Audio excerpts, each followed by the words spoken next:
ISKCON मंदिर द्वारा 2023 से निरंतर आयोजित किए जा रहे आनंदम मंगल महामिलन फूलों की होली के चतुर्थ भव्य कार्यक्रम के संदर्भ में दिनांक 6 मार्च 2026 शुक्रवार को प्रेस क्लब हजरतगंज लखनऊ में प्रेस वार्ता का आयोजन दोपहर 3 बजे किया गया, जिसमें श्रीमान अपरमेश श्याम प्रभु जी मंदिर अध्यक्ष, श्रीमान आनंद स्वरूप अग्रवाल प्रभु जी चेयरमैन मंदिर निर्माण कमेटी, श्रीमान लाल बहादुर यादव प्रभु जी वाइस चेयरमैन फेस्टिवल कमेटी, श्रीमान भोक्ताराम प्रभु जी वाइस प्रेसिडेंट एवं श्रीमान मधुस्मिता प्रभु जी वाइस प्रेसिडेंट उपस्थित रहे। कार्यक्रम की अध्यक्षता श्रीमान अपरमेश श्याम प्रभु जी द्वारा की गई। उल्लेखनीय है कि इस्कॉन मंदिर अध्यक्ष श्रीमान अपरमेश श्याम प्रभु जी ने वर्ष 2015 से लखनऊ एवं आसपास के शहरों में भक्ति वृक्ष कक्षाएं की, घर घर जाकर प्रचार किया और उससे तैयार हुए भक्तों का समागम है आनंदम मंगल महामिलन एवं फूलों की होली का कार्यक्रम, जिसमें हजारों भक्तों के आने की संभावना है। उक्त कार्यक्रम श्रीमान देवकी नंदन प्रभु जी zonal secretary ISKCON Uttar Pradesh, श्रीमान पत्री प्रभु जी इस्कॉन जोनल सेक्रेटरी नेपाल, माननीय ब्रजेश पाठक जी उप मुख्यमंत्री एवं श्रीमती सुषमा खरकवाल जी महापौर लखनऊ की गरिमामयी उपस्थिति में संपन्न होंगे। और तीसरा, किसी प्रकार का लाटरी जुआ सट्टा नहीं। और चौथा नियम, अवैध स्त्री पुरुष संग नहीं। अपनी पत्नी के अलावा अन्य समस्त स्त्रियों को माता के भाव से सम्मान देना और माता के भाव में उनके प्रति अपनी दृष्टि रखना, ये शिक्षा का परिणाम है। और उसी क्रम में आज से लगभग 3 साल पहले 2.5 साल पहले हमारे अनादि वल्लभ प्रभु ये हमसे मिले थे। ये सीए की तैयारी कर रहे थे। इनके साथी और 5 डिवोटी हैं जो बी फार्मा एम फार्मा के प्रोफेसर हैं। उसके अलावा और भी कई भक्त जिन्होंने क्या किया, अपना पूरा जीवन दे दिया कि हम शादी नहीं करेंगे, हम अपने माता पिता की परमिशन लेकर के, उनकी अनुमति लेकर के, और आज धर्म प्रचार के लिए, गीता की शिक्षा के लिए, आप सबको आध्यात्मिक चेतना में लगाने के लिए इन्होंने अपना पूरा जीवन फुल टाइम समर्पित किया है। तो जैसा कि हम लोग फुल टाइम हैं और आप लोग अपने घर गृहस्थी में रहते हुए, अपने कार्यक्रमों को करते हुए, अपनी जिम्मेदारियों को निभाते हुए आकर के मंदिर में क्या करते हैं, सेवा करते हैं।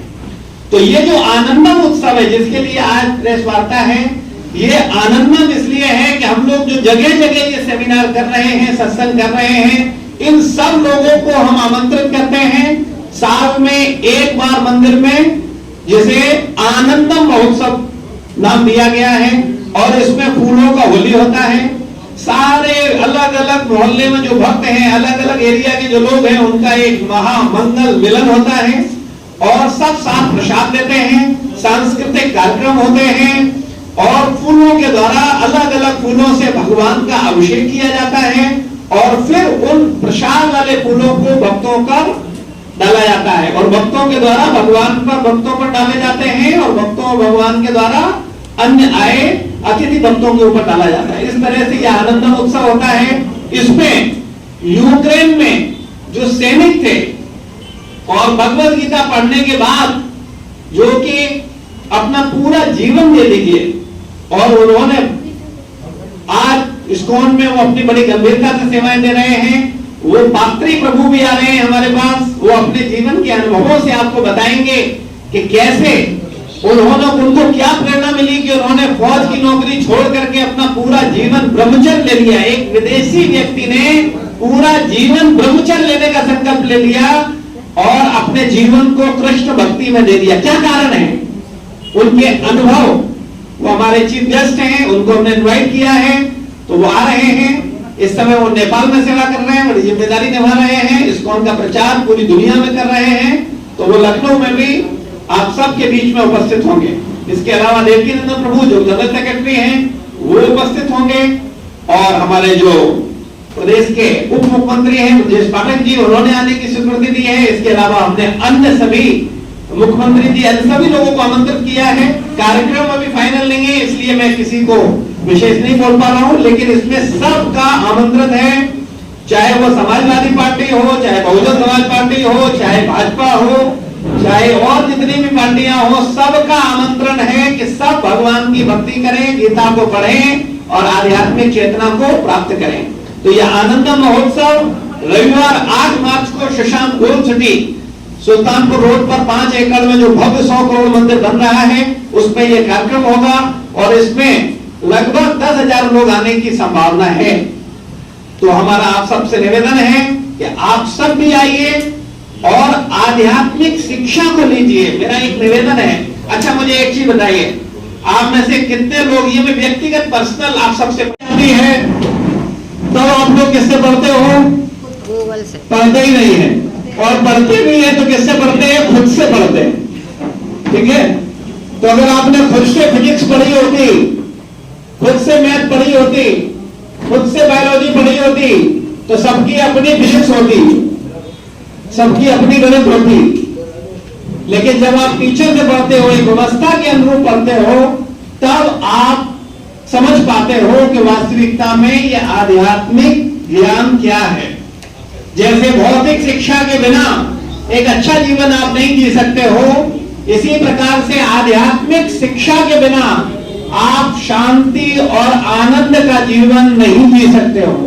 आज सुविधाएं आप सब लोगों ने इकट्ठी कर ली हैं, लेकिन मानसिक रूप से हर व्यक्ति अशांत है, और ये बात छुपी रही है क्योंकि हम लोग भौतिक शिक्षा को तो महत्व दे रहे हैं, लेकिन आध्यात्मिक शिक्षा को नहीं।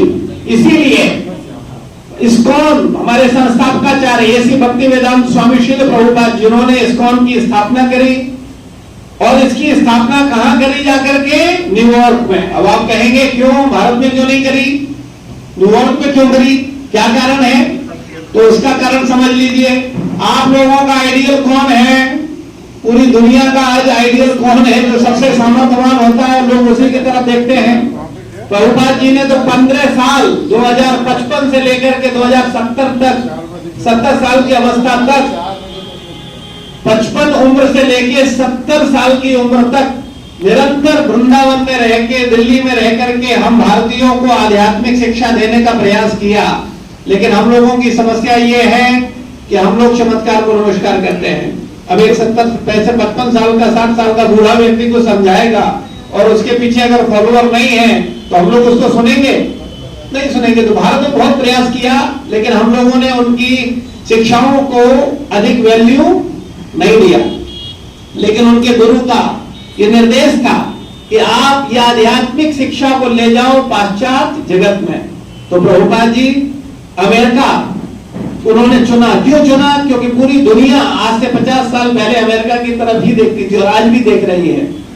तो कहने का तात्पर्य है उन्होंने न्यूयॉर्क को चुना। अमेरिका में भी सर्वश्रेष्ठ स्थान न्यूयॉर्क, वहां से शुरुआत करी, जिससे कि ये गीता की शिक्षा, ये भागवत की शिक्षा पूरी दुनिया में फैल सके।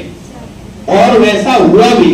वो दूरदर्शी सोच के कारण परिणाम स्वरूप उन्होंने जब वहां से इसके शुभारंभ किया, तो आज पूरी दुनिया में ऑस्ट्रेलिया, अमेरिका, रसिया, यहां तक कि पाकिस्तान, कतर, दुबई, कोई ऐसा देश नहीं है जहां पर यह गीता की शिक्षा, भागवत की शिक्षा अंतरराष्ट्रीय कृष्ण भावनामृत संघ के द्वारा न दी जा रही हो। उसी क्रम में इस्कॉन लखनऊ में भी हमारे परम पूज्य गुरुदेव गोपाल कृष्ण गोस्वामी महाराज ने आप सब लखनऊ वासियों की चिंता करते हुए उन्होंने मुझे 2015 में आदेश दिया कि आप जाओ और लखनऊ में जाकर के ये गीता की शिक्षा को जन जन तक पहुंचाओ। और 2015 से ये प्रयास गुरु महाराज के आशीर्वाद से, प्रभुपाद जी के आशीर्वाद से ये प्रयास जारी है। और आप सबके सहयोग से हम क्या करते हैं, गीता सेमिनार, गीता ज्ञान यज्ञ, गीता रसामृतम के माध्यम से आपके मोहल्लों में, आपके घरों में, आपकी सोसाइटी में अपने सभी भक्तों को भेजते हैं और वो घर घर जाकर के लोगों को गीता के लिए प्रेरित करते हैं, उनको एकत्रित करते हैं और उनके साथ अलग अलग राजाजीपुरम, गोमती नगर, रजनीगंज, लखनऊ के विभिन्न एरिया में हम लोग 500, 1000, 2000 लोगों को एकत्रित करके गीता की शिक्षा 2 दिन 3 दिन में उनको प्रेरित करते हैं। और उसके बाद उन लोगों को छोड़ते नहीं है। 2 दिन ज्ञान देने के बाद उनसे बोलते हैं कि अब आप हर हफ्ते आइए और 64 क्लास, 64 क्लासेस को करिए, जिससे कि आप गीता के गहरे सिद्धांतों को समझ सकें। और लोग जो गंभीर होते हैं उनमें से वो लोग एकत्रित होते हैं और सीरियस होकर के उन शिक्षाओं को लेते हैं और उसका परिणाम आपके सामने है। ये प्रदीप प्रभु हैं, ये गवर्नमेंट एम्प्लॉई हैं, हमारे ये शिवन सिंधु प्रभु हैं, ये भी एक कंपनी में जॉब करते हैं। रति वल्लभ प्रभु बिजनेसमैन हैं, ये तो मीडिया में आप सबकी सेवा करते ही हैं। ये सब लोग कभी न कभी मिले थे और उन्होंने गीता को जब सुना और समझा तो अपनी नौकरी, अपने व्यवसाय के साथ साथ ये आप आध्यात्मिक चेतना के लिए समय निकाल रहे हैं, आप सबको जोड़ रहे हैं। और ऐसे लोग आप में से कोई व्यक्ति नहीं कर रहा है। कुछ लोग जो समझ रहे हैं वो भी केवल इसी भौतिक जीवन को लेकर के गंभीर हैं। लेकिन अगर आप ये समझ पाएंगे कि ये शरीर तो तुम्हारे पास कभी भी छूट जाएगा, बताओ कोई जिम्मेदारी ले सकता है? कोई कह सकता है कि नहीं अगले साल तक हम जिंदा रहेंगे? बोल सकता है कोई? नहीं। लेकिन मरने के बाद क्या आप खत्म हो जाएंगे? ऐसा है? नहीं। बस यही ज्ञान अगर आप समझ जाएं, और ये गीता का ज्ञान को हमें ये नहीं सोचना चाहिए कि हिंदू मुस्लिम सिख ईसाई नहीं करना चाहिए। ये हिंदू मुस्लिम सिख ईसाई से पहले का विषय है। गीता का ज्ञान भगवान ने कब दिया था? 5000 साल पहले। उस समय पूरी दुनिया में ये जो धर्मों का बंटवारा हम लोगों ने कर दिया, ये बंटवारा नहीं था। क्योंकि 2000 साल पहले बाइबल आई तो बाइबल को मानने वाले क्रिश्चियन भाई आए, 1400 साल पहले कुरान आई तो कुरान को मानने वाले हमारे मुस्लिम भाई आए, 500 साल पहले गुरु ग्रंथ साहब आया तो गुरु ग्रंथ साहब को मानने वाले हमारे सिख भाई आए, और 2500 साल पहले बुद्ध आए तो बुद्ध को मानने वाले बुद्धिस्ट आए। लेकिन 5000 साल पहले गीता की जब शिक्षा दी गई है तो वो हिंदू मुस्लिम सिख ईसाई के लिए नहीं, वो मानवता के लिए है, मनुष्य के लिए है। लेकिन हम लोग हिंदू मुस्लिम सिख ईसाई करके क्या करते हैं? धार्मिक ग्रंथों का, धार्मिक शिक्षा का बंटवारा कर दिया है। जबकि क्या हमने भौतिक शिक्षा का बंटवारा किया है? नहीं। आप भौतिक शिक्षा सब एक साथ लेते हो, साइंस साइड हो, आर्ट साइड हो, कॉमर्स हो, हिंदू हो, मुस्लिम हो, ईसाई हो, सब जाकर के बुद्ध हो, कोई भी हो, सब सीखते हैं कि नहीं सीखते? तो अगर हम भौतिक शिक्षा साथ ले सकते हैं तो आध्यात्मिक शिक्षा क्यों नहीं साथ ले सकते? और इसी का एक प्रयास है ये आनंदम महामहोत्सव। तो हमारा निवेदन है कि इस आनंदम महोत्सव में हम आप सबको आमंत्रित करते हैं। हम हिंदू मुस्लिम सिख ईसाई इस विचारधारा से ऊपर उठ करके मानवता की विचारधारा पर आए, आत्म तत्व को पहचाने, हम ये जाने कि हम ये शरीर नहीं, हम आत्मा है और हम हमेशा से हैं और हमेशा रहेंगे। और अगर इस ज्ञान को हम प्राप्त करेंगे तो निश्चित रूप से समाज में एक मानवता की स्थापना होगी, आध्यात्मिक शिक्षा का प्रचार प्रसार होगा और इससे समाज। ईमानदारी से बताइए, आप सबने भौतिक शिक्षा ली है कि नहीं ली है? उसके लिए कितने साल दिए हैं? 15 साल, 20 साल दिए कि नहीं दिए? 12th करी, ग्रेजुएशन करी, मास कम्युनिकेशन किया, जो भी किया, 15-20 साल दिए या नहीं दिए? और आध्यात्मिक शिक्षा को आपने कितना समय दिया बताओ ईमानदारी से? कुछ नहीं। ये सबसे बड़ी भूल है। और भौतिक शिक्षा को आप टीचर की गाइडेंस में पढ़ते हो, आप में से किसी भी व्यक्ति ने। मंदिर का निर्माण कार्य चल रहा है हमारा तेजी से, तो हम सभी चाहते हैं कि जितने लोग मंदिर नहीं आए तो एक बार आप सभी लोग आमंत्रित हैं। और हमारा इस्कॉन जो प्रभुपाद जी ने स्थापना करी थी हमारे इस्कॉन की, और आज विश्व में हमारी 800 से ज्यादा मंदिर हैं इस्कॉन के पूरे, और हम सभी लोग प्रचार कर रहे हैं और वैदिक ज्ञान का प्रचार कर रहे हैं।